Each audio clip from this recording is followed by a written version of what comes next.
Hi, Wellspring. Thanks for joining with us on the 21 Days of Prayer. My topic is Agony in the Garden from Luke 22, verses 39 through 46. And he came out and went, as was his custom, to the Mount of Olives, and the disciples followed him.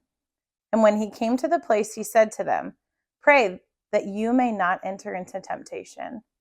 And he withdrew from them about a stone's throw and knelt down and prayed, saying, "Father, if you are willing, remove this cup from me.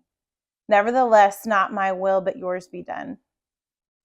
And there appeared to him an angel from heaven, strengthening him.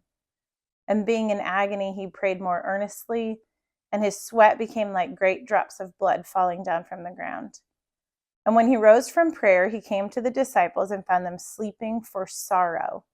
And he said to them, "Why are you sleeping? Rise and pray that you may not enter into temptation." Many of you know that I work in a school, and one of the ways that I love to teach is from a book. And I found in the Jesus Storybook Bible, the entry about a dark night in the garden describes this pretty well. Jesus walked alone into the dark. He needed to talk to his heavenly Father. He knew it was time for him to die. They had planned it long ago, he and his Father. Jesus was going to take the punishment for all the wrong things anybody had ever done or would ever do. "Papa, Father," Jesus cried, and he fell to the ground. "Is there any other way to get your children back? To heal their hearts, to get rid of the poison?" But Jesus knew there was no other way. All the poison of sin was going to have to go into his own heart. God was going to pour into Jesus' heart all the sadness and brokenness in people's hearts. He was going to pour into Jesus' body all the sickness in people's bodies. God was going to have to blame his son for everything that had gone wrong. It would crush Jesus. But there was something else even more horrible.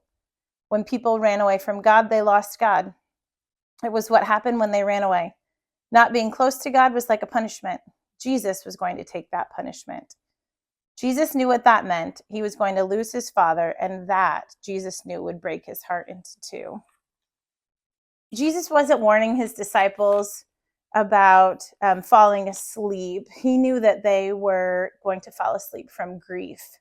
And we've all been there. We've all been so grieved over something that we just wanted to go to sleep and have the day end and start over the next day. But Jesus models for us a wrestling in praying over issues that we do not understand or do not want, and can make the confession that God knows better than we do.